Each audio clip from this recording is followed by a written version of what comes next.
जाग्रत स्वप्न सुषुप्ति भासतया सर्वत्र या दीप्यति सा देवी जगदम्बिका भगवती श्रीराजराजेश्वरी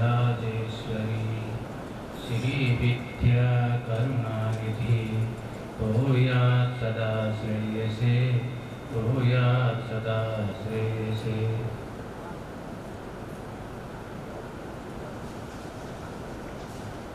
जैसा कि प्रातः काले बताया था स्वामी जी महाराज ने कि आज 2 विषयों पर विचार करना है। 4 सत्र में 4 विषयों पर विचार करना है। आज के जो 2 सत्र है उसमें 2 विषयों पर विचार करना है। उसमें से एक विषय पर सुबह विचार हम लोगों ने श्रवण किया सुना। एक जो विषय है उस पर हम लोग अभी श्रवण करेंगे विचार।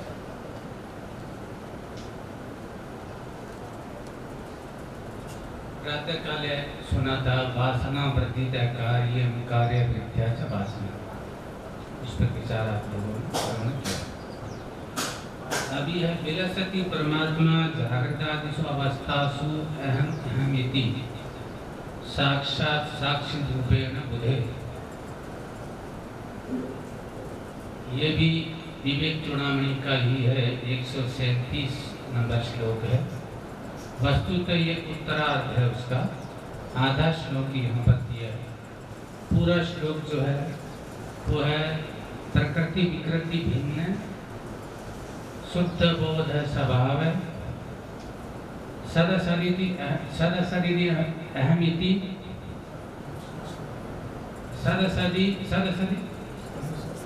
सदसदी अहम से संभाष्य निर्विशेष है। विलसति परमात्मा जागृतादिषु अहम अहमिति साक्षात साक्षी रूपेण बुद्धि। ये जो श्लोक है उस पर हम लोग अभी विचार श्रवण करेंगे महापुरुषों से। तो इसी को प्रारंभ में अनुरोध करता हूँ आनंदी से पधारे हुए परम पूज्य परम आदरणीय आचार्य हनुमान चैतन्य जी से। अंधरपुरवासिनं विलसितं च रुक्मिण्या पाण्डुरङ्गं नमाम्यहम्। निहारहारघनसारसुधाकराभां कल्याणदां कनकचमकदामभूषाम् उत्तुङ्गपीनकुचकुम्भमनोहराङ्गीं वाणीं नमामि मनसा वचसा विभूत्यै। श्री ओंकारेश्वर श्री नमलेश्वर मां नर्मदा इनके चरणों में साष्टांग प्रणिपात करके श्री बड़े महाराज जी के चरणों में साष्टांग प्रणाम करके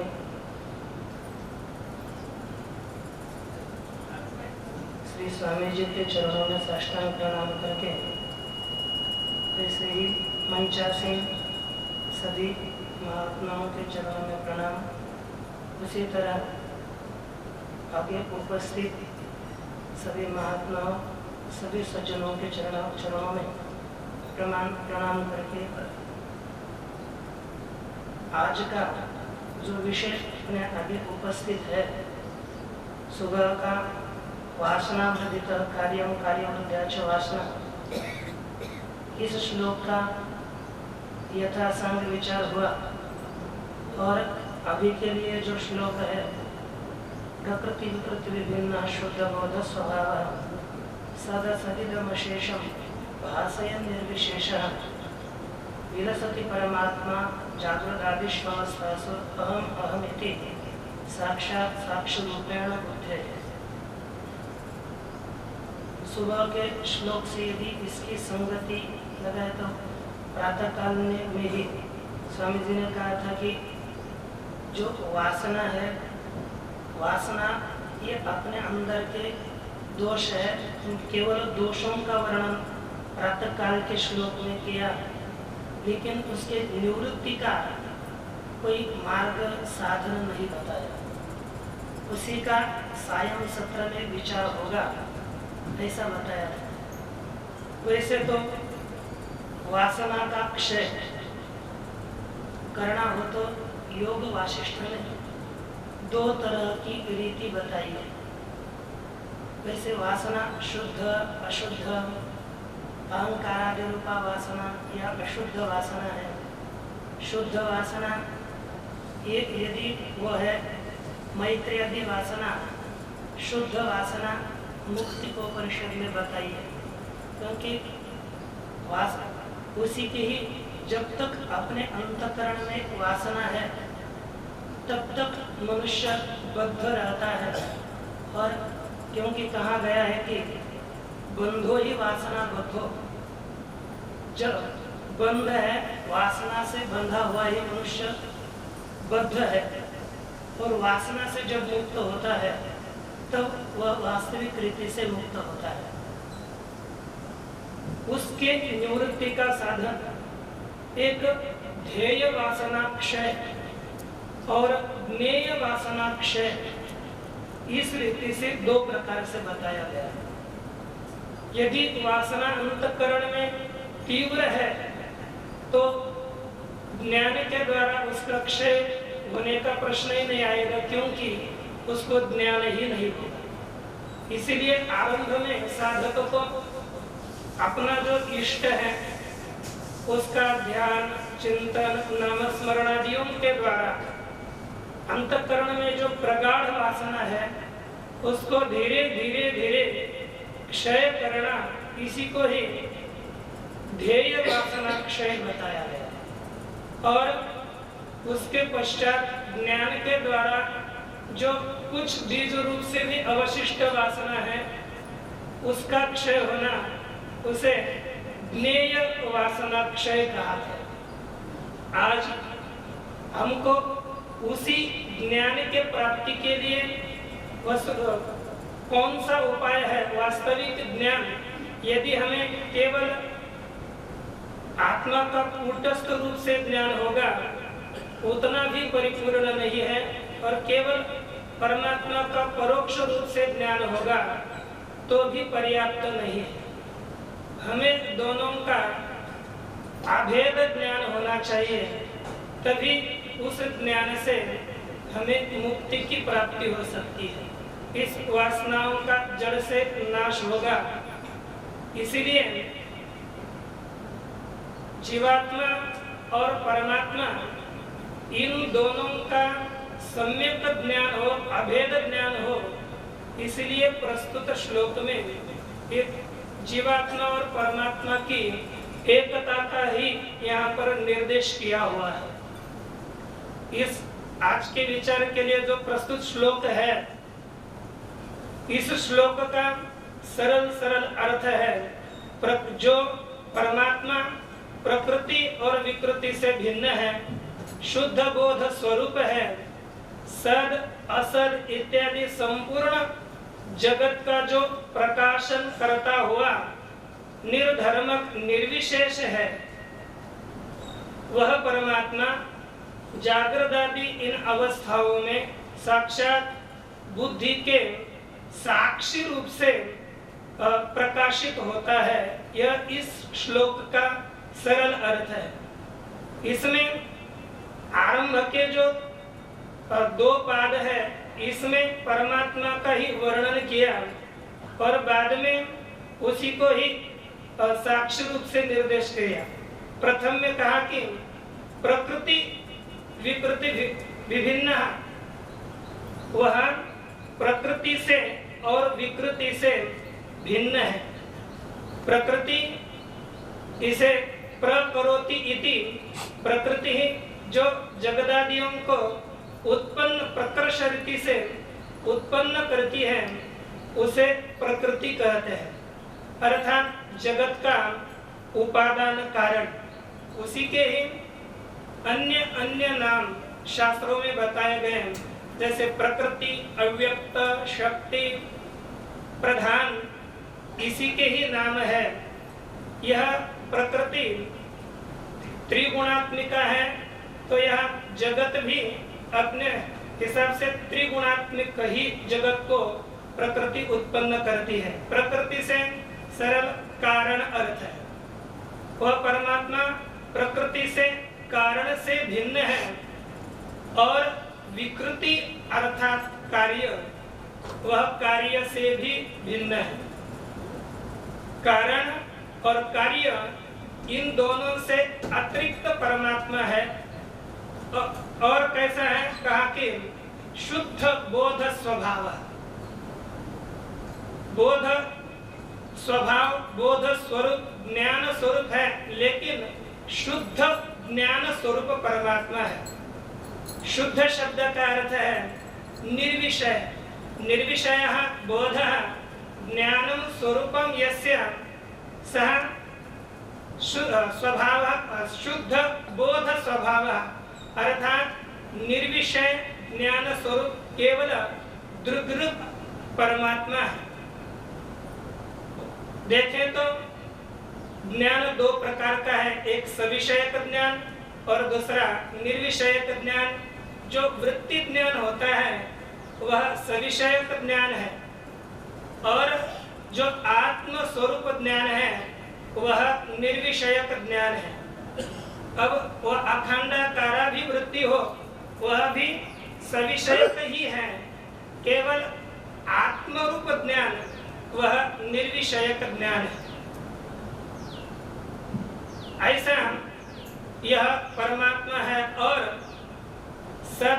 सदसद इदम अशेषम भासयन निर्विशेष। सद असद इनको प्रकार, सद असद इदम अशेषम, सद हो असद हो, इस संपूर्ण को प्रकाशित करता हुआ यह निर्विशेष अर्थात निर्धर्मक है। सत शब्दों के यहाँ सत शब्द और असत शब्द से किसका ग्रहण करें तो सत शब्द से हम देखेंगे तो अलग अलग अर्थ हमें शास्त्रों में दिखते हैं। सत से त्रिकालाबाधित सत परमात्मा भी ग्रहण किया जाता है। उससे अतिरिक्त असत से ये वंध्यापुत्रादियों को भी ग्रहण करते हैं। और सत्य देखे तो श्रीमद् भगवत भाष्यकार जी के अनुसार यद विषय बुद्धिर्न व्यभिचरति तत्सत, यद विषय बुद्धि व्यभिचरति तद असत। जैसे कभी भी घट है, पट है, घटसन पटसन क्या है, इस बुद्धि का व्यभिचार अर्थात अभाव कभी नहीं होता।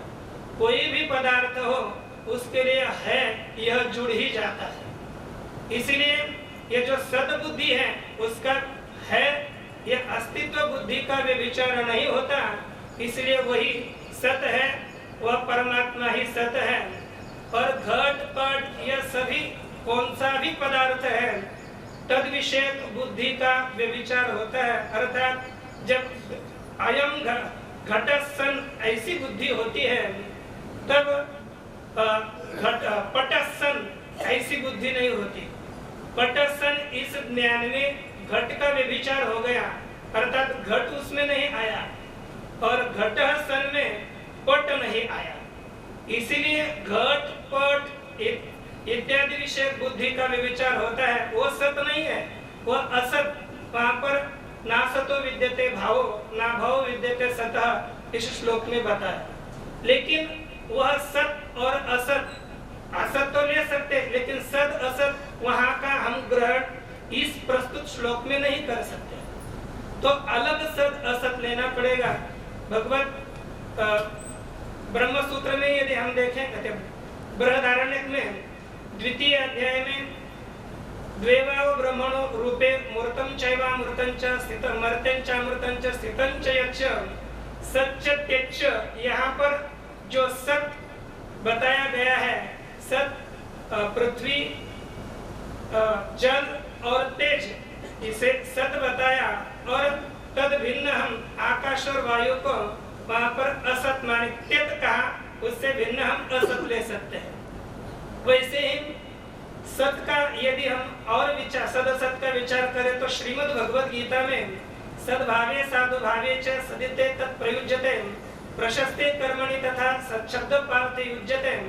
यहाँ पर सद्भाव, साधुभाव, सत्कर्म, यज्ञ तपसि दाने च स्थिति सदिति चोच्यते। यज्ञ तप दान इत्यादियों में स्थिति होना ही सत ही कही जाती है, अर्थात वो भी सत हम ले सकते हैं। असत से अश्रद्धया हुतं दत्तम तपस्तप्तं कृतं च यत् असदित्युच्यते पार्थ नच तत्प्रेत्य नो इह। अर्थात असत अश्रद्धा से किया हुआ तप दान कर्म कोई भी हो वह असद है।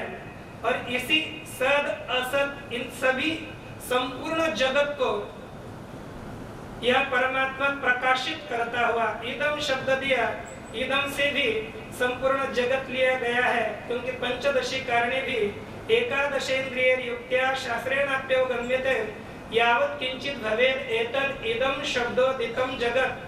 11 इंद्रियां, युक्ति, शास्त्र, इनके द्वारा जितना भी ज्ञान होता है, जिसको भी हम जानते हैं, वह सब इदम में आता है।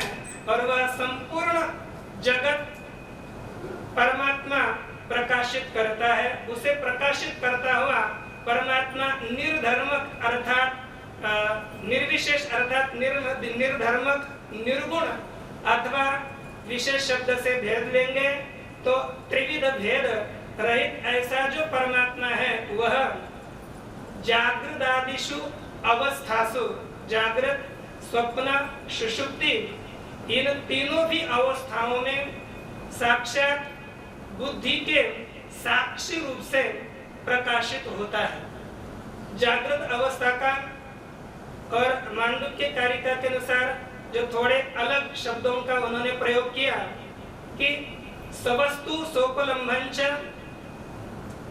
द्वयम लोकोत्तर मिश्यते, अवस्तु सोपलंभंच शुद्धम लौकिक मिश्यते, अवस्तुनुपलंभंच लोकोत्तरम इति स्मृतम।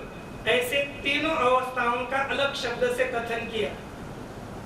जागृत अवस्था वह है जिसमें वस्तु भी रहे और उस पदार्थ का ज्ञान भी हो। वस्तु सहित जिस अवस्था में ज्ञान होता है वही अवस्था जागृत अवस्था, उसे लौकिक कहा। सभी लोगों के लिए यह अवस्था प्रसिद्ध है, इसलिए लौकिक अवस्था प्रथम अवस्था जागृत अवस्था।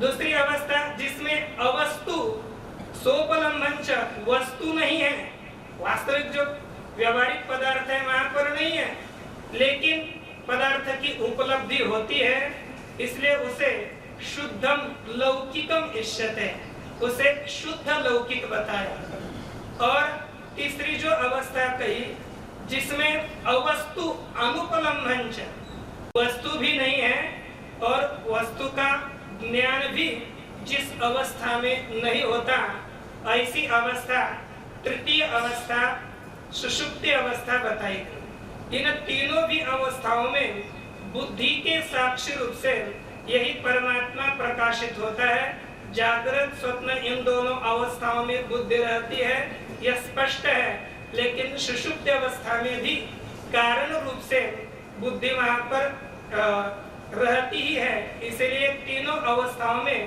परमात्मा साक्षी रूप से स्थित है। ये सरल श्लोक का अर्थ हो गया।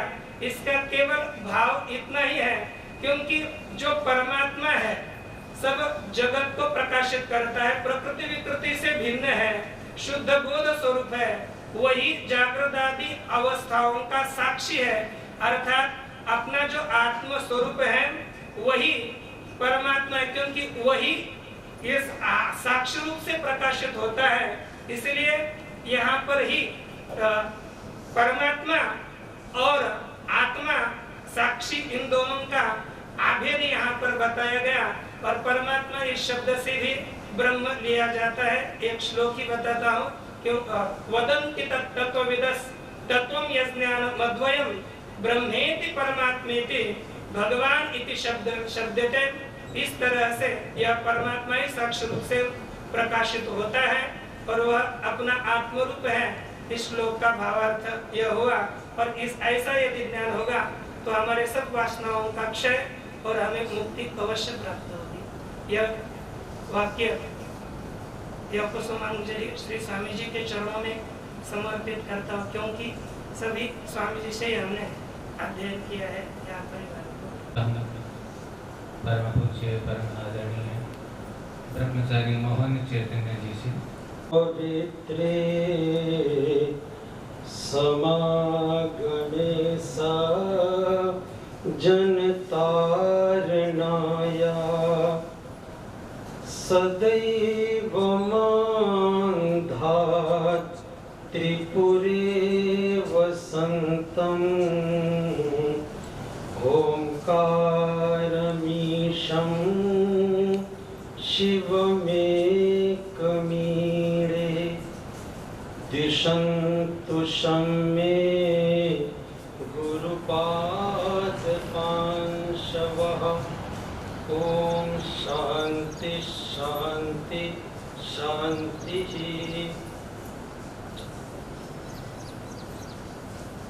परम मंगल में पर प्रभु श्री ओंकारेश्वर, श्री ममलेश्वर, श्री अभयेश्वर प्रभु को प्रणाम। पूज्य चरण सद्गुरुदेव भगवान के श्री चरणों में प्रणाम। विराजमान मंचस्थ सभी पूज्य चरण सभी संत वृंदों के श्री चरणों में प्रणाम। उपस्थित भगवत स्वरूप संत वृंद, भक्त वृंद एवं मातृशक्ति, हम लोग अतिशय भाग्यशाली हैं कि ऐसा सुअवसर हमें प्राप्त हुआ है। दूर दूर से आए हुए महनीय वंदनीय महापुरुषों के द्वारा गूढ़ रहस्य जो है, जो प्रायः सुनने को नहीं मिलता, वो हमें सुनने को मिल रहा है। इसे जीवन में हृदयंगम करना है। सुन करके वासना क्षय कैसे होती है आप लोगों ने सुना ही।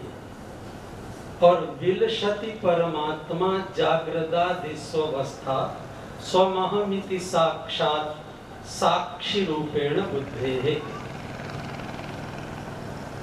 वह परमात्मा प्रकृति और विकृति से भिन्न जो शुद्ध ज्ञान स्वरूप है, बोध स्वरूप, निर्विशेष परमात्मा, सत और असत, मूर्त और अमूर्त, पृथ्वी जल तेज मूर्त, वायु और आकाश अमूर्त, इन पदार्थों को प्रकाशित करता हुआ जागृत, स्वप्न और सुषुप्ति, इन तीनों अवस्थाओं में अहम भाव से स्फुरित होता हुआ मैं के रूप में जो बुद्धि के साक्षी रूप से प्रकाशित हो रहा है, वह परमात्मा है। दो चीजें हैं, एक जड़ और एक चेतन, दो विभाग बनते हैं।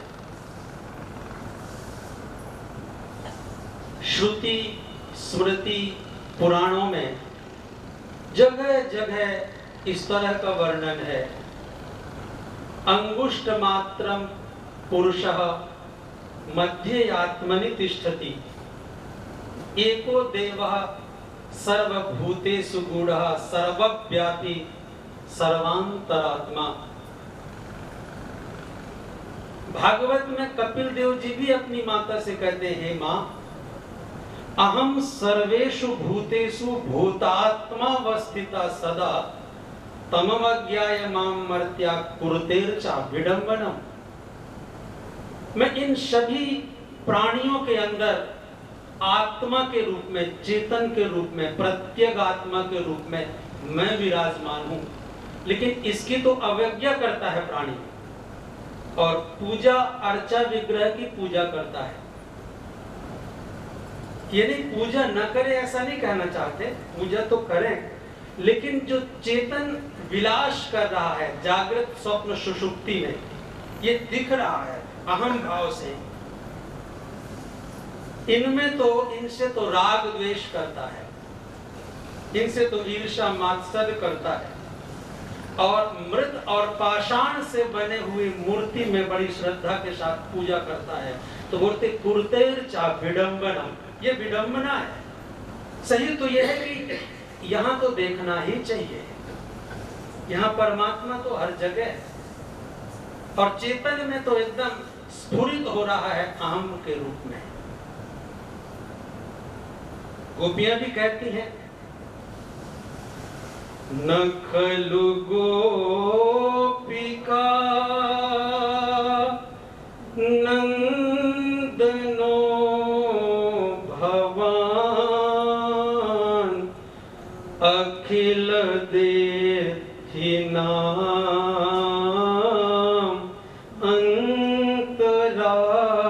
अंतरात्मोद्रेक। हे मधुसूदन, आप सिर्फ नंद नंदन होते तो कोई बात नहीं थी। आप सिर्फ नंद नंदन नहीं है, आप सिर्फ यशोदा नंदन नहीं है। अखिल देहि नाम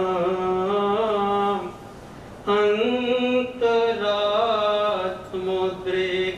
आप दृष्टा स्वरूप हैं, दृक्, बोधा स्वरूप, ज्ञान स्वरूप, प्रत्यगात्मा के रूप में, सबके अंदर आत्मा के रूप में आप ही विराजमान हैं।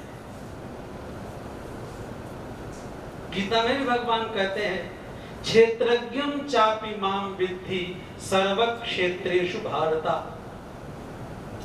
इन सभी क्षेत्रों में जो क्षेत्रज्ञ, जानने वाला, दृष्टा, वो मैं हूं।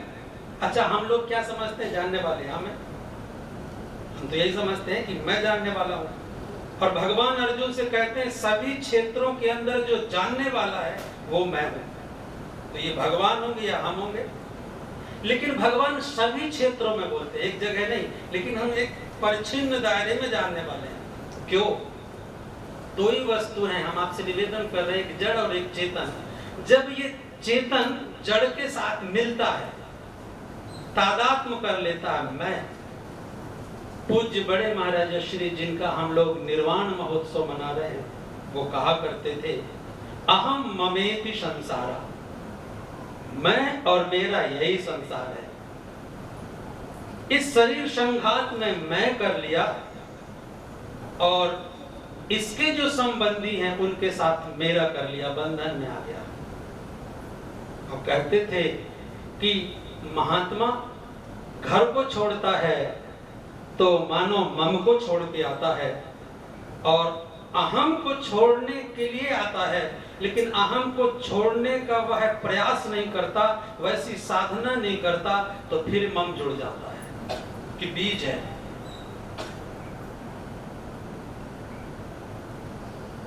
अनात्म वस्तु को आत्म बुद्धि मान लेना, बस यही बंधन हो जाता है। और सबसे बड़ी बात है कि अभी से नहीं, कब से, ये कोई शास्त्र ये नहीं कहता कब से हम इस शरीर को अपना मान के चले आ रहे हैं। इस कब से कोई नहीं कहता, बताते नहीं कब से है। अहम मान बैठे हैं, और इतने परत बाई परत इतना दृढ़ वो हो गया है, इस पे मम बुद्धि जल्दी नहीं छूटता। किसी ने पूज्य महाराज श्री से कहा होगा, थोड़ी कुछ खटपट बात घर में हो गई होगी, तो कहा कि स्वामी जी, अब तो वैराग हो गया घर से, अब तो हम अपने आप को झोंक देंगे। तो महाराज जी ने पूछा कहाँ? बोले बस अब भजन में झोंक देंगे अपने आप को। तो मुस्कुरा करके महाराज जी ने कहा, आग में अगर शरीर को झोंकना पड़े तो झोंका जा सकता है, पहाड़ से कूद करके शरीर को खत्म करना पड़े तो झोंका जा सकता है, लेकिन कहने से मन को नहीं झोंका जा सकता। ऐसे थोड़ी झोंक जाएगा, ऐसे थोड़ी झोंक दोगे। उसके लिए धीरे धीरे धीरे धीरे बहुत कुछ करना पड़ता है। ज्ञान होने के बाद जो अज्ञान का निवर्तक ज्ञान है उसको दूसरे साधन की आवश्यकता नहीं होती, लेकिन ज्ञान की उस पृष्ठभूमि में पहुंचने के लिए, उस ज्ञान को पाने के लिए बहुत पापड़ बेलने पड़ते हैं। स्वीयम साम्यम विधत्ते तब गुरुदेव करते हैं जब वह शिष्य श्रित चरण युगे गुरुदेव भगवान के चरणों में अपने आप को समर्पित कर देता है, तब उसके ऊपर गुरु की कृपा होती है। और जिस धारा पे गुरु हैं, जिस ज्ञान की भूमि में गुरुदेव हैं, स्वीयम साम्यम विधत्ते भवति निरुपमा तेन चा लौकिकोपि, अलौकिक होते हैं। देखो, जब सचमुच में वह तत्व चाहिए जो अमृत है, गेयम यत्तत् प्रवक्ष्यामि यज्ञात्वा मृतमश्नुते, भगवान कहते हैं, वह गेय तत्व को जब आप ठीक से जान लेते हैं, अहमतया जान लेते हैं, तो आप अमृत हो जाते हैं, आप कृतकृत हो जाते हैं, फिर कुछ नहीं चाहिए होता। तो उसे पाने के लिए पूर्ण समर्पण चाहिए। शास्त्र में, गुरु में, उनके वचनों में पूरी श्रद्धा के साथ लगना पड़ता है। ये हो नहीं पाता, ये इतनी जल्दी नहीं होता, लेकिन करना तो पड़ेगा, नहीं तो छूटने वाले हैं नहीं। जन्म मृत्यु जरा व्याधि लगी रहेगी, कौन है, कोई भी आएगा, मरेगा जरूर, जाएगा जरूर। अहम बुद्धि नहीं गई तो शरीर में जब तक आत्म बुद्धि रहेगी तब तक काम बनेगा नहीं। और जिस दिन आत्मा में आत्म बुद्धि बन जाएगी, जैसे शरीर में आज हम करते हैं, मैं करते हैं, जिस दिन आत्मा में वैसी बुद्धि बन जाएगी तो वह जो है ऐसी बुद्धि गुरु कृपा से, शास्त्र कृपा से सुलभ होती है। हम अपने जीवन में जो दैवीय संपत्ति है उन्हें अपनाना पड़ता है। अभयम सत्व संशुद्धि ज्ञान योग व्यवस्थिति जो कहा है, अथवा जो 13वें अध्याय में ज्ञान के साधन हैं, उन ज्ञान के साधन को अपनाना पड़ता है, तब बुद्धि निर्मल होती है। और जब बुद्धि निर्मल होती है तब उस निर्मल बुद्धि में ज्ञान टिकता है, तभी वह ज्ञान वहां पे धारित होता है। और जब वह ज्ञान धारित होता है तब सच्चे अर्थ में तब ठीक से श्रवण होता है। जब ठीक श्रवण होगा तो ठीक मनन होगा, और जब ठीक मनन होगा तो ठीक निधिध्यासन होगा। और जब ठीक से होगा तब वह ज्ञान हमारे अंदर उदित होगा। वह ज्ञान जो अज्ञान का निवर्तक होता है, वह ज्ञान आएगा जो अज्ञान को समाप्त करेगा। फिर तो वह स्थिति होगी कि कण कण में तुझको ढूंढा, तेरा पता नहीं है। जब तेरा पता चला तो अब मेरा पता नहीं है। वही हो जाएगा, एक हो जाएगा। क्यों करना पड़ता है उसके लिए। अंतिम उपदेश है श्री सुखदेव जी महाराज को, त्वं तु राजन मरिष्यति पशु बुद्धि मीमाम जहि, तुम मरोगे, ये पशु बुद्धि है, क्योंकि शरीर रहेगा नहीं और आत्मा कभी मरेगी नहीं। किसी आत्मा मरती नहीं है। यह सतत चिंतन करना है। अहम ब्रह्म परम धामा, ब्रह्माहम परमम पदम। वह ब्रह्म मैं ही हूं, उससे मैं अलग नहीं हूं। और सही यही है। हमारे उपनिषद, हमारा वेदांत तो अद्वैत सिद्धांत का पोषक है। वो एक करता है, दो नहीं करता, एक कर देता है। एक कलकल छल छल निनाद करती हुई नर्मदा प्रवाहित हो रही है, ये तब तक कृतकृत नहीं होती जब तक जाके अपने प्रेमास्पद समुद्र से एक नहीं हो जाती। ऐसे ही जीव भटकता ही रहेगा जब तक उस परमात्मा के साथ एक नहीं होगा, क्योंकि उसका वास्तविक स्वरूप तो परमात्मा ही है। उसे पाने के लिए हम लोगों को जो साधन महापुरुष बता रहे हैं उसे सुने, हृदयंगम करें, जीवन में उतारे, तभी काम बनेगा। अस्तु इन्हीं शब्दों के साथ अपनी वाणी को विराम। हरि ओम तत्सत। हरि ओम। साधना सदन आश्रम हरिद्वार से पधारे हुए धर्म पूज्य परम आदरणीय परम विद्वान आचार्य श्री दिव्य चेतनी जी महाराज से मैं अनुरोध करता हूँ।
सृष्टि के कण कण में व्याप्त सबके अंतःकरण में विराजमान विश्वनाथ से अभिन्न ओंकार अमर भगवान को नमन करते हुए महापुरुष द्वया सत और चित्त और आनंद रूप से सर्वत्र विराजमान अंतःकरण में स्मरण करते हुए और ये जो कार्यक्रम महाराज के निमित्त से प्रवृत्त हो रहे उसके सूत्रधार और इस आश्रम के अध्यक्ष जी महाराज विद्वत वरिष्ठ तपोनिष्ठ श्री स्वामी जी के चरण में भी नमन करते हुए मंच में विराजमान हरियाणा से पधारे हुए विद्वत वरिष्ठ महामंडलेश्वर जी स्वामी विरागानंद गिरि जी महाराज उनके चरण में भी भूयो भूयो नमन करते हुए हरिद्वार संन्यास आश्रम से पधारे हुए विद्वत वरिष्ठ महामंडलेश्वर श्री स्वामी जनकपुरी जी महाराज, उनको भी नमन करते हुए ऋषिकेश जगतगुरु आश्रम से पधारे हुए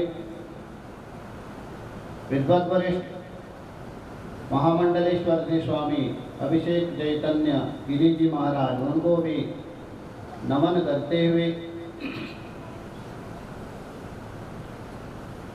इस सभा को सुचारू रूप से संचालन करने वाले विद्वत वरिष्ठ ब्रह्मचारी किशोर चैतन्य को भी प्रणाम करते हुए ऋषिकेश से पधारे हुए विद्वत वरिष्ठ संत प्रेमी श्री स्वामी असंगानंद जी महाराज, अखंडानंद जी महाराज और व्यासाश्रम से पधारे हुए आचार्य और अखंडानंद गिरी जी महाराज, प्रज्ञानंद जी, मोहन चेतन जी और मंच में विराजमान हनुमान जी और जो भी संत है सबको नमन करते हुए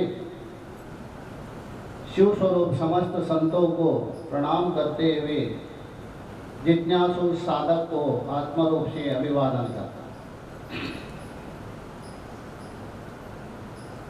प्रातः काल के सत्र में विचार हो रहा था वासना को लेकर।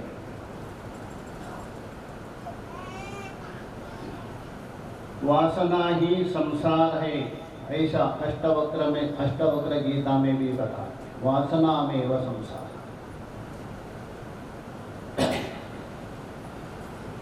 अभी के जो सत्र में ये दोष है, बंधन है, उसके निवृत्ति का उपाय।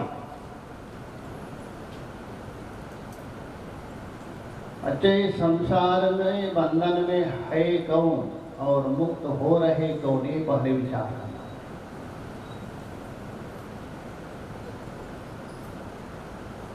हमारे सामने दो पदार्थ ही विराजमान है, एक दृश्य, एक दृष्टा, एक जड़, एक चेतन। तो जड़ और चेतन के बीच में एक है, उसमें जड़ अंश भी है, चेतन अंश भी है। उसको चाहे तो आप चिदाभास कहिए, जीव भी कहिए, वो बीच में है। उसमें दोनों अंश है, प्रकृति का अंश भी है और प्रकृति विकृति से भिन्न है उसका अंश भी। वासना उसमें ही रहती है, वासना निवृत्त भी उसमें ही होती है। जड़ में वासना नहीं रहती और रहे तो रहने दो, उसके क्या मतलब है। आत्मा में भी वासना संभव नहीं है, वो अपने स्थान में। वासना और वासना निवृत्ति हो रही इसमें जीव में ही।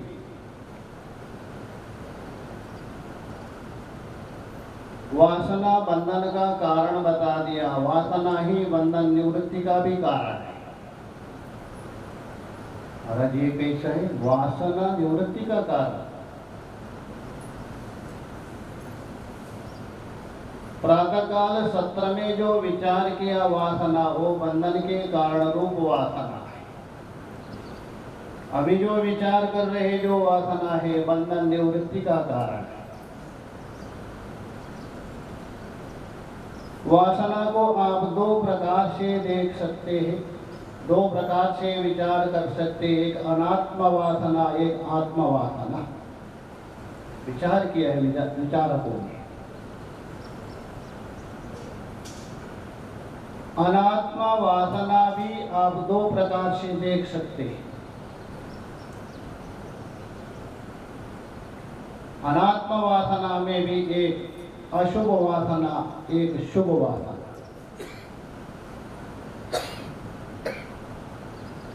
और जो अशुभ वासना है वो भी आप दो प्रकार से देख सकते हैं।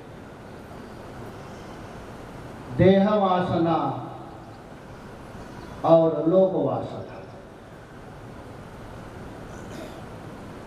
तो देह वासना और लोक वासना है अनात्मा में अशुभ वासना, ये बंधन का कारण है,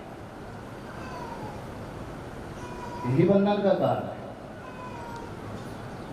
अनात्म वासना में दूसरी एक वासना है, शुभ वासना है, उसी का नाम है शास्त्र वासना। शास्त्र वासना है अनात्मा। आप इन वासनाओं से कैसे आगे बढ़ सकते, कैसे निवृत्त हो सकते? सबसे पहले आपको शुभ वासना की आश्रय करना पड़ेगा। शुभ वासना होनी चाहिए, शास्त्र वासना। यद्यपि ये अनात्मा वासना है तो भी, जैसा मान लीजिए आप नर्मदा परिक्रमा कर रहे, मान लीजिए नंगे पैर में, दोनों पैरों में आपको कांटे लग गए, रास्ते में कोई चारा नहीं, क्या करेंगे? पेड़ से आपने कांटा तोड़ दिया और उस कांटे के द्वारा पैर में गड़े हुए दोनों कांटे को आपने हटा दिया, और उसके बाद वो जो पेड़ से तोड़ा हुआ कांटे की क्या पूजा करेंगे? हे कांटा देवता, आपने पैर में लगे हुए कांटे को हटाने के लिए सहायता किया, नहीं, उसको भी फेंक दिया। वैसे ही ये जो देह वासना और लोक वासना है, अशुभ वासना, इन दो कांटों को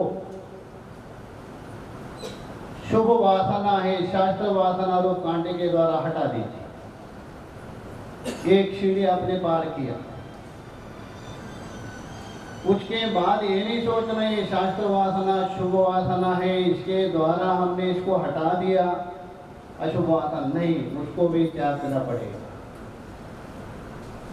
शुभ वासना को त्यागना पड़ेगा। तो अनात्मा वासना में जो अशुभ वासना, ये बंधन का ही कारण है, वही लगेगा। शुभ वासना बंधन का भी कारण है, भी लगेगा, क्योंकि बंधन निवृत्ति का कारण भी बनता है। उसके बाद अनात्मा वासना को त्याग दिया, चाहे तो शुभ वासना हो अथवा अशुभ वासना हो। उसके बाद आत्म वासना, आत्मा का चिंतन निरंतर, ये जो आत्मा वासना है उसको यहाँ संकेत कर रहे हैं। वो आत्मा स्वरूप कैसा है? भगवान भाष्यकार जी विवेक चूड़ामणि में चित्रण कर रहे, सदा सद भिन्न, प्रकृति विकृति भिन्न, शुद्ध बोध स्वभाव, प्रकृति से भी भिन्न है, विकृति से भी भिन्न है। प्रकृति किसको कहते हैं, विकृति किसको कहते हैं, इसका भी जानकारी होना चाहिए। प्रकृति कहते हैं कारण को, प्रकृष्टेन करोति ही पृथिव्या, अच्छे प्रकार से जगत को उत्पन्न करता है, वो प्रकृति कहते हैं। अथवा प्रक्रियते कार्यम अनयः इति प्रकृति, जिसके द्वारा कार्य की उत्पत्ति होती है, जिसके द्वारा कार्य का भान होता है, वो प्रकृति है।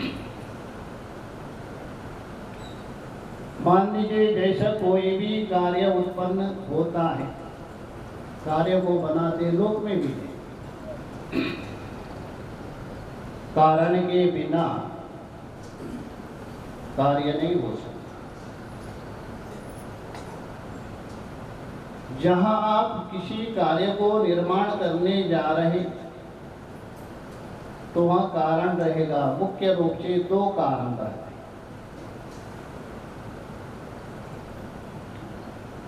जैसा मान लीजिए रोटी ही बना रहे, ये रोटी क्या है? कार्य। कार्य का मतलब है जो सिद्ध पदार्थ, तैयार हुआ पदार्थ,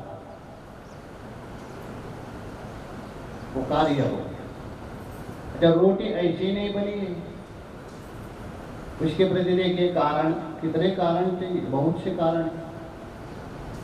गैस भी चाहिए, चूल्हा भी चाहिए, चिमटा भी चाहिए, तवा भी चाहिए, आटा भी चाहिए, बनाने वाले भी चाहिए, सब चाहिए, तभी रोटी बनती है। केवल आटे से नहीं बनी। ये सब कारण हो गए। अच्छा, रोटी बना दिया, जब रोटी के साथ इनमें कौन रहेगा? केवल आटा रहेगा। चिमटा भी नहीं रह सकता रोटी के साथ, चूल्हा भी नहीं है, गैस भी नहीं है, केवल आटा रहता है। तो आटा रोटी के साथ रहने के कारण इसका नाम है उपादान कारण। उपहा बोल तो कार्य के साथ ही रहता है, उपादान। ये उपादान कारण। बचे हुए जितने भी कार्य से अलग हो गए वो निमित्त कारण हो गए।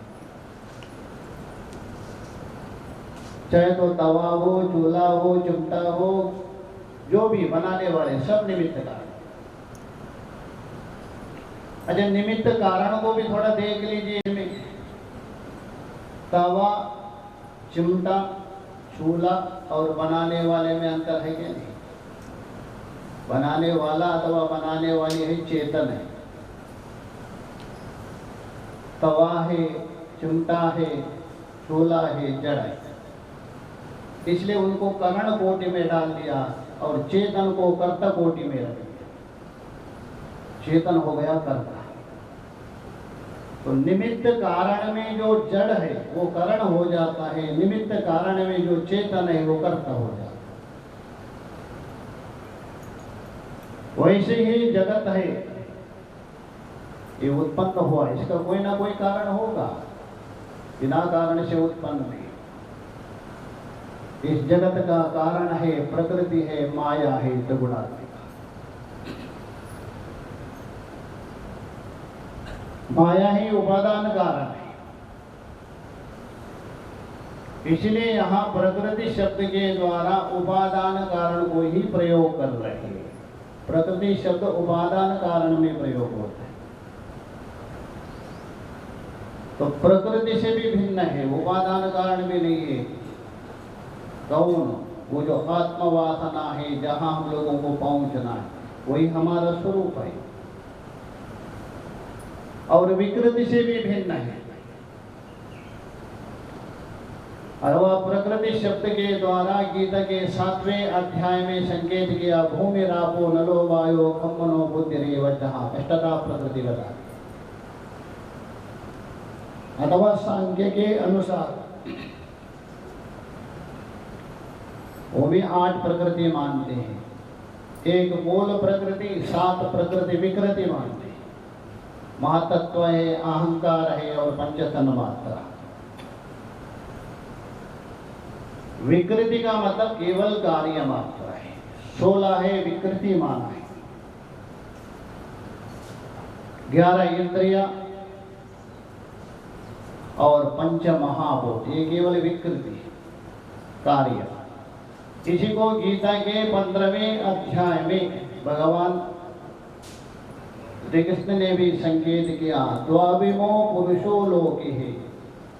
2 पुरुषों के द्वारा संकेत, एक अक्षर, दूसरा एक अक्षर। यह जो प्रकृति शब्द से बता दिया, उसी को ही वहां अक्षर शब्द से संकेत किया गीता में। यह विकृति शब्द से जो संकेत किया, उसी को ही वहां क्षर शब्द से उल्लेख किया 15वें अध्याय। तो इसलिए वो परमात्मा कैसा है? क्षर और अक्षर से भी भिन्न है, प्रकृति विकृति से भी भिन्न है। न उपादान कारण है, न को किसी का कार्य है। तो प्रकृति विकृति भिन्न, शुद्ध बोध स्वभाव।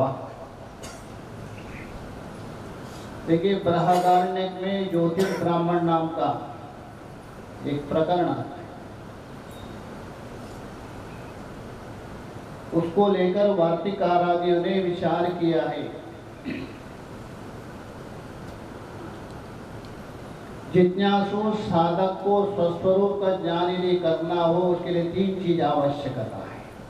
स्वराज्य सिंहासन में आरूढ़ होना है, 3 आवश्यकता है। तीनों इस श्लोक में संकेत किया है। सबसे पहले वहां याज्ञवल्क्य जी से राजा जनक ने प्रश्न किया था, कतमो आत्मा। हे गुरुदेव, ये जो कार्यकरण संगात है हमारा, इसमें आत्मा कौन है? क्योंकि आत्मा के विषय में मतमतांतर है। चार्वाक से लेकर शरीर को मानते हैं चारों, कुछ लोग प्राण को मानते हैं, कुछ लोग इंद्रियों को मानते हैं, कुछ लोग बुद्धि को मानते हैं, कुछ लोग अज्ञान तक मानते हैं, जड़ाजड़ भी मानते हैं। भगवान भाष्यकार जी ने खूब वर्णन किया। तो प्रश्न किया, आत्मा कौन है गुरुदेव? योयम विज्ञानमय प्राणेषु करके वहां उत्तर दिया। तो सबसे पहले आपको ये विवेक करना चाहिए, ये शरीर में, शरीर से लेकर बुद्धि तक, अहंकार तक ये आत्मा नहीं है, ये निश्चय करना पड़ेगा। अपने आप को थोड़ा विचार कर दीजिए, टटोल करके देख दीजिए। इसमें 2 अंश है, मेरा और मैं।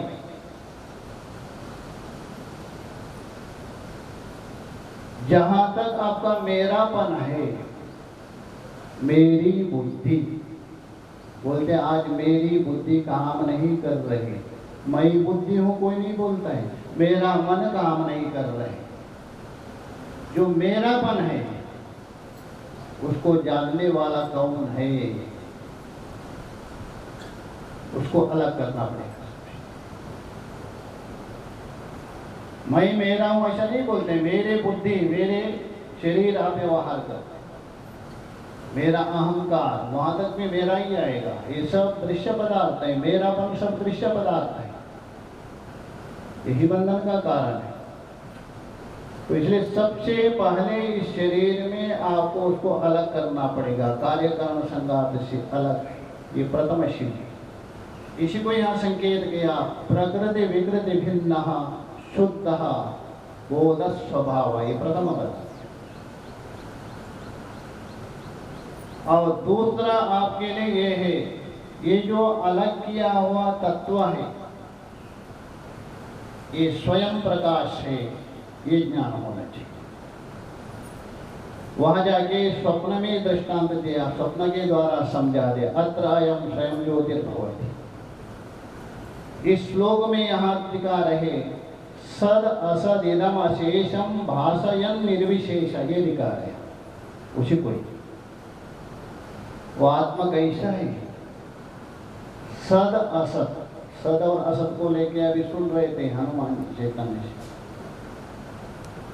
बहुत अर्थ है उसका। किंतु यहाँ मुख्य रूप से सद और असत बोल तो ऊपर जो प्रकृति और विकृति बताने उसका ही संकेत कर रहे हैं।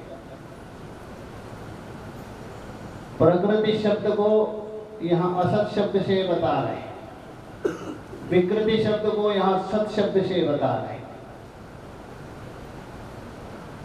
क्योंकि लोक व्यवहार में कार्य को सत कहते हैं, कारण को असत व्यवहार करते हैं। भगवान भाष्यकार जी ने बहुत सुंदर दृष्टांत भी दिया है, व्याख्या करते हैं। अव्याकृत कहिए असत व्यवहार, जैसा प्रातःकाल सत्र में संकेत सूत्रबद्ध से अखंडानंद जी महाराज ने बताए थे ऋषिकेश से, सरसों का दृष्टांत देकर। जैसे गर्मी है,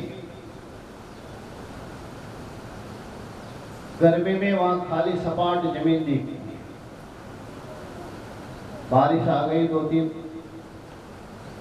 उसके बाद 10-15 दिन के बाद वहां एकदम झाड़ी उग जाती।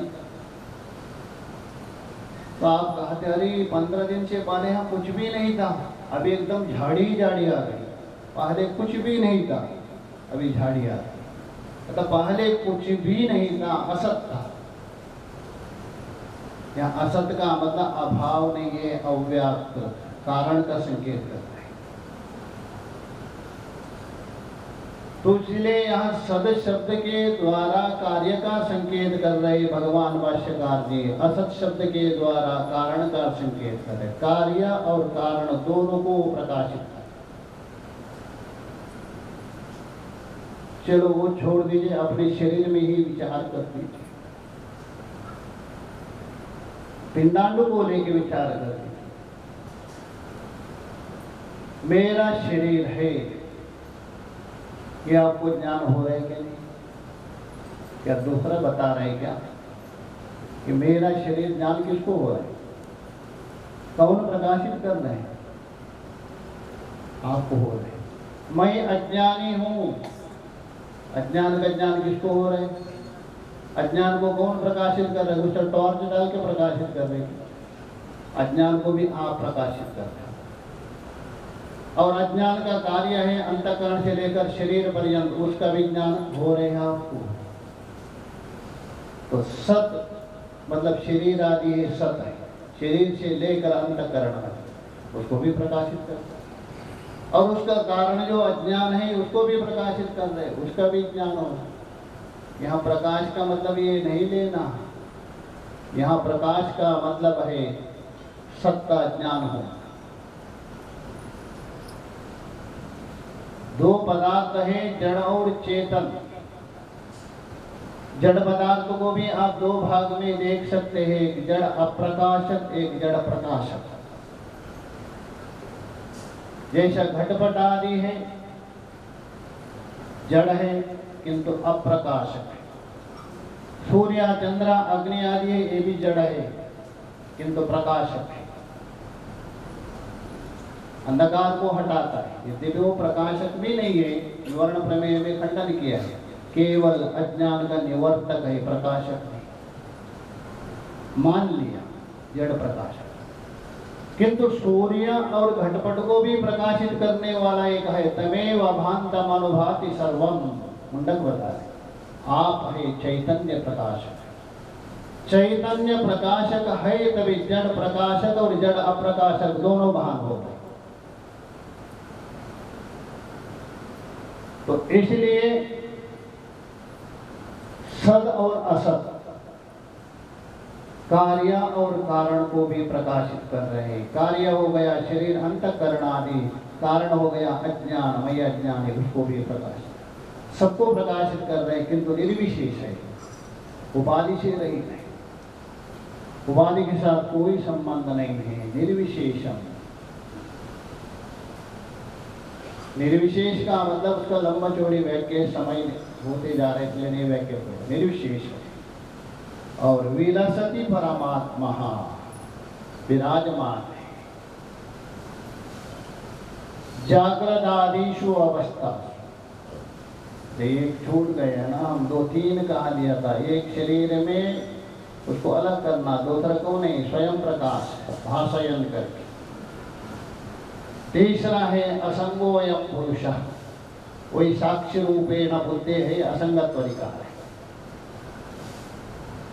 तो विलसति परमात्मा जागृत आदिशु, जागृत स्वप्न सुषुप्त।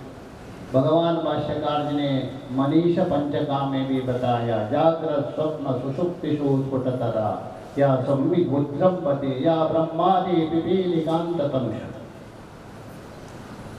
जागृत में भी वही है, स्वप्न में भी, सुषुप्ति में भी। क्योंकि जागृत में सबको जान रहे कौन?